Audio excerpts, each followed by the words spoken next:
ऐसा होता है ना कि तुम्हारा क्लासमेट बहुत पढ़ने में आगे, तुम्हारा फ्रेंड बहुत पढ़ने में आगे, तुम पढ़ना चाहते हो लेकिन पढ़ाई नहीं कर पाते हो। तो देखो तुम्हारा फ्रेंड जो तुमसे आगे है ना, वो इसलिए आगे नहीं है कि उसके पास कोई जादुई मंत्र है, इसलिए वो आगे उसके पास पढ़ाई करने का एक तरीका है। जब आपके पास स्टडी करने का तरीका हो जाएगा ना, तो आप उसी जैसे हो जाओगे, ये बहुत बड़ी बात नहीं है। मैं तुम्हें इसी वीडियो के लास्ट तक वो चीज़ सिखा दूँगा, आप इफेक्टिव पढ़ाई क्या होती है, आप बहुत शॉर्ट टाइम में वो चीज़ सीख जाओगे, जो उसने कई वर्ष में सीखे होंगे। तो मैं तुम्हें स्टेप बाय स्टेप सिखाता हूँ पढ़ाई कैसे करनी चाहिए। देखो पढ़ाई करने का ना एक तरीका होता है। सबसे पहले तुम्हें क्या करना चाहिए, एक गोल बनाना चाहिए। पहले इसको मिटा देता हूँ, आप समझो। पढ़ाई करने के लिए सबसे पहले तुम्हें एक गोल बनाना पड़ता है, जिसे हम कहते हैं कीप योर गोल क्लियर। आपको अपने गोल को क्लियर करना पड़ेगा। जब अपने गोल क्लियर कर लोगे तो तुम्हारे पढ़ाई करने का जो एक रास्ता है ना, खुल जाता है। जैसे आप पढ़ाई किस लिए कर रहे हो, आप पढ़ाई सिर्फ एग्जाम को पास करने के लिए कर रहे हो, आप पढ़ाई टॉप करने के लिए कर रहे हो, आप पढ़ाई रैंक 1 लाने के लिए कर रहे हो, या आप डिस्ट्रिक्ट लेवल पर फर्स्ट आना चाहते हो, या फिर आप स्टेट लेवल पर या फिर ऑल इंडिया लेवल पर फर्स्ट आना चाहते हो। जैसे आप ये डिसाइड कर लोगे ना, तो तुम्हारा जो माइंड सेट है ना, हमारा माइंड की आदत होती है ना कि हमारा माइंड उस तरीके से डिजाइन है कि आप इसको जो बनाना चाहोगे ये वही बन जाता है। जैसे क्या होता है, इसको समझने की कोशिश करना कि अगर तुम्हारे मन में फीलिंग आ गई, यार मुझे गाना सुनना है या मुझे गाना गाना है, तो आपका दिमाग फिर पढ़ाई नहीं करेगा, फिर आपका दिमाग गाना गाने के बारे में सोचने लगेगा, आपका दिमाग गाना सुनना सोचने लगेगा। मान लीजिए बहुत ज्यादा ट्रेंड चल रहा है किसी फिल्म का, जैसे धुरंधर आई थी, तो धुरंधर का बहुत ज्यादा हाइप था, तो हर लोग धुरंधर देखना चाहते थे, क्योंकि माइंड को वो चीज क्लियर हो गई थी कि मुझे यार धुरंधर देखनी है। ऐसा क्या इस चीज में, इसी प्रकार सैयारा साथ हुआ था, हर कोई सैयारा देखना चाहता था ना। तो माइंड हमारा ना इस प्रकार से डिजाइन है कि आप उसको जो दोगे वो वही बनेगा। उसको आप बनाना क्या चाहते हो, तो पहले आप डिसाइड कर लो। और मैं तो यार यही बोलूंगा कि आप रैंक 1 लाने के लिए डिसाइड करो। यार पूरा ऑल इंडिया रैंक 1 है, या तुम जिस स्टेट में पढ़ाई करते हो उसमें यार 1 आनी चाहिए। देखो जब रैंक 1 आती है ना, तो उसका अलग ही मजा होता है यार। रैंक 1 की इज्जत अलग होती है, पेपर नाम आता है, मुख्यमंत्री से मिलने का मौका मिलता है, बहुत सारे गिफ्ट मिलते हैं, और जो चारों तरफ तुम्हारा दबदबा ही दबदबा होगा।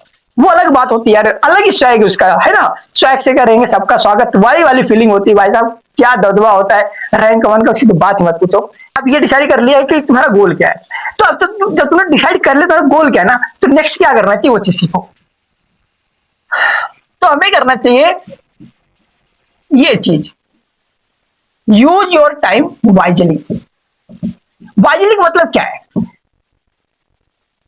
अब तुम क्लास 10th के स्टूडेंट हो, मान लो ऐसा, तुम क्लास 10th के स्टूडेंट हो, तुम्हारे पास 6 सब्जेक्ट हैं। अब तुम भाई आर्ट को, आपने आर्ट ले रखा है, अब आर्ट को तुम ज्यादा टाइम देते हो, मैथ को कम टाइम दे रहे हो, तो क्या ये बुद्धिमानी वाला काम है? आई एम श्योर कि आप बोलोगे मूर्खता पूरा काम है। देखो आर्ट में नंबर आपके अच्छे आने वाले हैं। आर्ट आप अगर 1-1.5 घंटे दे देते हो तो आर्ट आपको अच्छी होती चली जाएगी, साल भर में अच्छी हो जाएगी। लेकिन अगर आप मैथ को सिर्फ आधे घंटे दोगे, 1 ही घंटे दोगे, तो आपकी मैथ कभी अच्छी नहीं होने वाली नहीं है। तो टाइम को आपको ना वाइजली यूज करना पड़ेगा कि आपको मैथ कितना देर पढ़ना चाहिए, आपको साइंस कितनी देर पढ़नी चाहिए, इंग्लिश कितनी देर पढ़नी चाहिए, एसएसटी कितनी देर पढ़नी चाहिए, हिंदी कैसे पढ़नी चाहिए। जब आप टाइम डिसाइड कर लोगे ना, वाइजली डिसाइड कर लोगे किसको कितना टाइम देना चाहिए, तो आपका रैंक बढ़ेगा, आपके नंबर बढ़ेंगे, आपकी नॉलेज बढ़ेगी, आपका प्रेशर कम हो जाएगा। जैसे सबसे हार्ड जो होता है, बच्चों को मैथ लगता है, तो मैथ को टाइम ज्यादा देना चाहिए। जब मैथ को टाइम ज्यादा दोगे तो मैथ ज्यादा आने लगेगी। और ऐसे भी कहा जाता है कि आप जिसको ज्यादा समय दोगे आप धीरे उसके जैसे हो जाओगे। तो अगर आप मैथ को ज्यादा समय दोगे ना, तो आपको मैथ भी आने लगेगी, उसकी प्रॉब्लम भी सॉल्व हो जाएगी। मैथ के बाद जो तुम्हें सब्जेक्ट थोड़ा सा हार्ड लगता है उसको दो, उसको समय ज्यादा दो। जैसे कुछ बच्चों को साइंस लगता है, कुछ बच्चों को इंग्लिश लगता है, कुछ बच्चों को एसएसटी लगता है। तो ये अपने हिसाब से डिसाइड कर लो तुम खुद। तुम्हारा फ्रेंड भी ना यही यूज करता होगा, आप ट्राई करके देख लीजिएगा, तुम्हारा फ्रेंड ज्यादा टाइम मैथ पे देता होगा, इसीलिए देखो टॉपर है, क्योंकि उसे मालूम है कि मुझे कब क्या पढ़ना है। वो आर्ट को बहुत कम समय देता होगा, हिंदी को बहुत कम समय देता होगा, क्योंकि हिंदी हमारी मातृभाषा है, मदर टंग है। तो भाई हिंदी तो कहीं जाने वाली नहीं है, हम हिंदी 1-2 बार पढ़ लेते तभी में याद हो जाता है ना। वो बात अलग है कि अगर कभी जीवन परिचय पढ़ना हो, कुछ अलग बातें पढ़ना, थोड़ा सा हार्ड तो हो ही जाता है, लेकिन लैंग्वेज है और हमारी मदर टंग है, तो हमारे लिए आसान है याद करना। स्टे अवे फ्रॉम मोबाइल, यार ये बहुत इंपॉर्टेंट है। अब मैं ये नहीं कह रहा हूं कि तुम आज मोबाइल छोड़ दो, मैं ये नहीं बोल रहा हूँ कि तुम मोबाइल फेंक कर आ जाओ, कुएं में डालकर चले आओ। इट मीन्स कि पढ़ाई के दौरान मोबाइल को दूर रखना चाहिए। सिर्फ मैं ही नहीं बोल रहा हूँ। आपने अक्सर किसी टॉपर को सुना होगा कि जब कब हम किसी टॉपर का इंटरव्यू देखते हैं जिसने टॉप किया होता है, हम ये देखते हैं वो कहता है कि मैंने मोबाइल को बहुत अच्छे तरीके से यूटिलाइज किया था। आप कहोगे सर जी लेक्चर देखना होता है, लेक्चर कैसे देखेंगे? अरे यार देखो, लेक्चर देखने के दौरान तो पढ़ाई मोबाइल लेनी ही पड़ेगी। जैसे मान लो प्रैक्टिस कर रहे हो, आपको मोबाइल कोई काम नहीं, आपको प्रैक्टिस करना है, आपको याद करना है, तो इस दौरान आप क्या करो ना, मोबाइल को दूर रखो और पूरी कोशिश करो कि मोबाइल साइलेंट होना चाहिए, उसकी नोटिफिकेशन बंद होनी चाहिए। आप कहोगे इससे क्या बेनिफिट है? यार बहुत लॉजिक है। मोबाइल साइलेंट रहेगा, नोटिफिकेशन नहीं आएगा, नोटिफिकेशन नहीं आएगा, तुम्हारा मोबाइल बीप नहीं करेगा, मोबाइल बीप नहीं करेगा तो स्क्रीन नहीं जलेगी, स्क्रीन नहीं जलेगी, आपको डिस्ट्रैक्शन नहीं होगा, डिस्टरबेंस नहीं होगा और आपका दिमाग भटकेगा नहीं, वहां से हटेगा। तो मोबाइल को दूर रखने की कोशिश करना अपना। हम हमें चौथा क्या यूज करना चाहिए कि यूज पोमोडोरो टेक्निक। एक टेक्निक होती है पोमोडोरो टेक्निक, बहुत फ्रूटफुल है। मतलब इसकी तो चर्चा ही चर्चा है, हर जगह देखो, जिसको देखो यही चर्चा होता है कि पोमोडोरो टेक्निक यूज करना चाहिए, टेक्नोलॉजी यूज करनी चाहिए। देखो पोमोडोरो टेक्निक की जो है ना, ये कहती है कि हमारा जो माइंड है उसकी डिजाइन इस तरीके से है कि वो एक बार में आधे घंटे या 40 मिनट ही ज्यादा से ज्यादा एक किसी काम को कर सकता है, एक्टिवली कर सकता है। उसके बाद वो ना पैसिव मोड में चला जाता है, निष्क्रिय मोड इसे कहते हैं। तो वहां से वो चीज नहीं निकाल पाता है, वो चीज नहीं हमें मिलती जो चीज हमें मिलनी चाहिए। जैसे आप पढ़ रहे हो ना, तो आधे पौन घंटे बाद तुम्हारा दिमाग उतना काम नहीं करते ना शुरू काम कर रहा था। ऐसा आपने कई बार फील भी किया होगा कि आधे घंटे बाद बोर होने लगते हो, मन नहीं लगता। तो फिर क्या करना चाहिए? जैसे आप आधे घंटे पढ़ लिए, 40 मिनट पढ़ लिया, तो 40 मिनट आधे घंटे पढ़ने के बाद आप ना मिनिमम 5 to 10 मिनट का एक ब्रेक ले लो, कमरे से बाहर निकल लो, लाइब्रेरी पढ़ते हो लाइब्रेरी से बाहर निकल लो, या फिर आप योगा सोगा कर सकते हो, कुछ भी कर सकते हो, लेकिन 5-10 मिनट आप पूरी तरह स्टे काम रह सकते हो। मतलब 5 मिनट तक आप, 5 से 10 मिनट आप पूरी तरीके से रिलैक्स रहो, ना मोबाइल चलाओ, ना कहीं दिमाग और भटकाओ, अपने दिमाग को रेस्ट दो। आप बैठ के बतला सकते हो मित्र से, किसी से बता सकते हो, लेकिन आप 5 से 10 मिनट आराम करो। इसे पोमोडोरो टेक्निक है। आपको छोटे छोटे ना गोल्स बनाने हैं, आपको छोटे छोटे गोल्स बनाने हैं। जैसे क्या करते हैं ना बच्चे, बहुत कहते हैं कि आज मैं पूरा 8 घंटे पढ़ाई करूंगा नहीं हो पाएगी। 8 घंटे पढ़ाई करना अपने दिमाग को दुख देने वाली बात है। तो दिमाग को छोटे छोटे टारगेट देने चाहिए। हाँ, आज मैं आधे घंटे पढ़ूंगा, चले 5 मिनट पढ़ूंगा, छोटे टारगेट बनाओ। मैं लिख के देता हूं, आप बहुत ज्यादा पढ़ाई करना शुरू करोगे अगर आप छोटे टारगेट बनाते हो ना। हमारा दिमाग कहता है अच्छा 5 मिनट पढ़ना है, अच्छा 10 मिनट पढ़ना है, चल यार इतना क्या, इतना तो पढ़ ही लूंगा मैं। और जब पढ़ने लगो ना, दिमाग की आदत होती है, अगर हम एक बार पढ़ने बैठ जाते हैं तो आप नोटिस किया होगा पढ़ते पढ़ते आधे घंटे बीत गए, 1 घंटे बीत गए, पता ही नहीं चलता है ना? तो छोटे छोटे टारगेट बनाओ। जैसे आप ये सोचो कि आज मैं भी सिर्फ 20 क्वेश्चन सॉल्व करूंगा मैथ के, आज मैं सिर्फ 5 क्वेश्चन याद करूंगा साइंस के, कुछ वोकैब याद करूंगा इंग्लिश के। तो इससे क्या होगा ना, तुम्हारा दिमाग एक बार छोटे टारगेट पाएगा तो उसको करने के लिए ना मोटिवेट ऑटोमेटिक हो जाएगा। फिर उसे लगेगा छोटा टारगेट है, अच्छा ये छोटा काम है, हाँ इसको करने में कितना समय लगेगा, ला मैं तुरंत कर लेता हूँ। तो छोटे टारगेट बनाना चाहिए।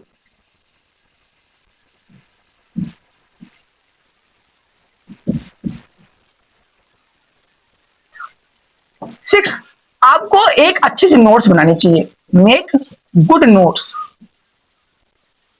कहोगे सर जी नोट्स क्यों बनाए? हमारी तो हमारे पास बुक होती है, हमें तो नोट्स ऑलरेडी हम खरीद सकते हैं, रेडीमेड खरीद सकते हैं, किसी यूट्यूब टीचर के थ्रू खरीद सकते हैं। रेडीमेड नोट्स वो अच्छी नहीं है, वो तुम्हारे लिए अच्छी नहीं है। मैं उसकी क्वालिटी कंटेंट की बात नहीं कर रहा हूं, मैं ये कहना चाहता हूं तुम्हारे लिए अच्छी नहीं है। देखो, खुद का बनाया हुआ नोट्स अलग होता है, टीचर का बनाया हुआ नोट्स अलग होता है। आप जब खुद से नोट्स बनाते हो ना, तो उसका एक बेनिफिट ये होता है, आपको ये मालूम होता है कि मैंने किस जगह पर क्या लिखा है और उसको लिखते समय मेरे दिमाग क्या चल रहा था। लेकिन जब टीचर ने तुम्हें ऑलरेडी नोट्स बनाकर भेज दिया, पीडीएफ के रूप में भेज दिया, आपसे गया प्रिंट करवा के लेकर आए, तो वो नोट्स वो चीज तुम्हें नहीं दे पाएगी जो तुम्हें मिलनी चाहिए। आप बार बार रटोगे फिर भूल जाओगे, आप याद करो फिर भूल जाओगे। लेकिन जब तुम्हारा खुद का हैंड रिटन नोट्स हो ना, आप उसको एक बार पढ़ोगे, 2 बार पढ़ोगे, तुम्हारे वो सब कॉन्शियस माइंड में सेट हो जाएगा। तुम्हारे जो सब कॉन्शियस माइंड में सेट हो जाएगा, तुम्हें फिर वो चीज भुलाया नहीं भूली जाएगी। इसीलिए अपना नोट्स खुद बनाओ। थोड़ा कष्ट होता है, दुख होता है, समय ज्यादा लगता है, लेकिन आप बना लो। एक बार बना लोगे ना तो फिर साल भर छुट्टी भी तो हो जाओगे, फ्री भी हो जाओगे, आराम से पढ़ाई कर सकते हो, क्योंकि तुम्हारे खुद का बना हुआ नोट्स है। Revise regularly, revise regularly. आपको रेगुलर रिवाइज करना है। आप चाहे 10 मिनट के लिए रिवाइज करो, लेकिन डेली रिवाइज करो। छोड़ो यार, 10 मिनट नहीं कर सकते तो 5 मिनट के लिए रिवाइज करो। आप क्वेश्चन को भाग भाग के पढ़ लो, आप अपने मैथ के फॉर्मूले को भाग भाग के देख लो, लेकिन डेली देखो। आपको डेली रिवाइज करना है। आप डेली रिवाइज करोगे, आपको ज्यादा फायदा मिलेगा, आप भूलोगे नहीं। वो कहावत कही है ना कि out of site is out of mind. जो चीज नजर से दूर हो जाती है वो हमारे दिमाग से भी दूर हो जाती है। तो अगर नोट्स बना के रख दोगे, कभी देखोगे नहीं, कभी से चेक नहीं करोगे, तो तुम्हारे दिमाग से भी दूर हो जाएगी। क्यों? क्योंकि तुम्हारे साइड से दूर होगी ना। तो साइड से दूर यानी नजर से दूर, तो दिल से दूर, दिमाग से दूर। जो चीज तुम्हारी नजर दूर हो जाती है हमसे भूल जाते हैं। अपने नोट्स को डेली रिवाइज करो, चाहे 10 मिनट के लिए करो। सोने से पहले कर सकते हो, लंच टाइम कर सकते हो, पढ़ते समय 2 मिनट के लिए समय निकाल कर सकते हो, लेटते समय कर सकते हो, सुबह उठकर कर सकते हो, एनी टाइम कर सकते हो। वो रिवाइज करने, लेकिन हमें डेली रिवाइज करना है। और don't forget to take break. Break जरूर लेना चाहिए। थोड़ा सा आराम भी जिंदगी में जरूरी है। हमारी बॉडी है, थकती भी, हम मशीन थोड़ी ना है, ना तो एआई है, ना तो चिट्टी है रोबोट वाले कि भैया जो है लगातार काम करते रहेंगे। हमें रेस्ट भी चाहिए होता है, आराम भी करना होता है। आप वीकली आराम कर सकते हो, आप किसी दिन क्रिकेट खेलने जा सकते हो, दिन भर जाओ क्रिकेट खेलो, एंजॉय करो। इससे क्या होगा कि तुम्हारा ब्रेन जो होगा और एक्टिवेट हो जाएगा, उसको अलग से काम मिलेगा, तो दिमाग थोड़ा और चलने लगेगा। तो एक ब्रेक भी जरूरी है।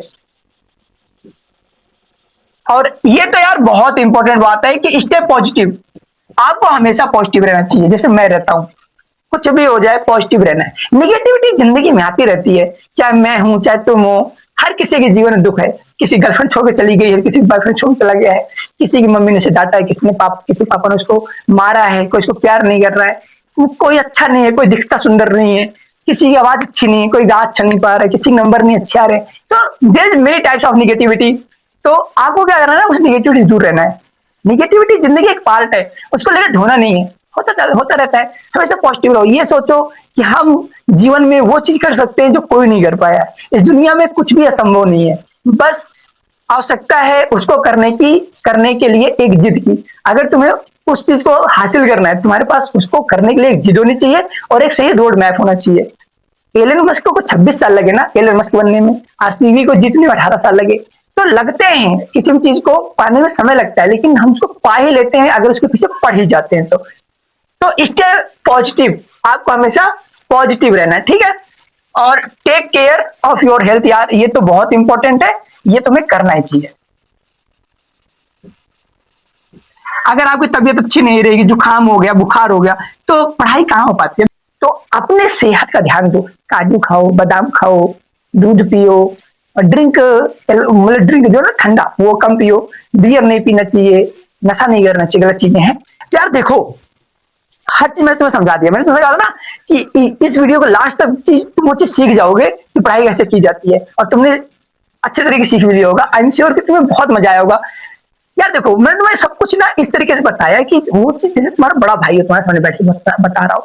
अनुभव है, जो फील किया है वो तुम्हें शेयर कर रहा हूँ। और ये सब चीजें मैं खुद भी करता हूँ, ऐसा नहीं है, मैं करता हूँ तो तुम्हें बता रहा हूँ। मैं विश्वास करो, मैं भी 12 बजे जाता हूँ लाइब्रेरी और 9 बजे रात को आता हूँ, और लगातार एक बार आता हूँ घर को, बस मैं वही लगातार पढ़ता रहता हूँ, ठीक है। बड़ा ग्रो करो, ग्रो करो, तो ठीक है। ऐसी वीडियो के लिए चैनल सब्सक्राइब कर लो, मुझे और सारा प्यार दे दो। जितना प्यार बरसाना चाहते हो प्यार बरसा दो, कमेंट बॉक्स में जाकर अपने दोस्त यार भाई बहन को शेयर कर देना, ताकि उसको भी यार लगे कि यार हाँ अच्छी, ठीक है। मिलते अगली वीडियो में। Love you.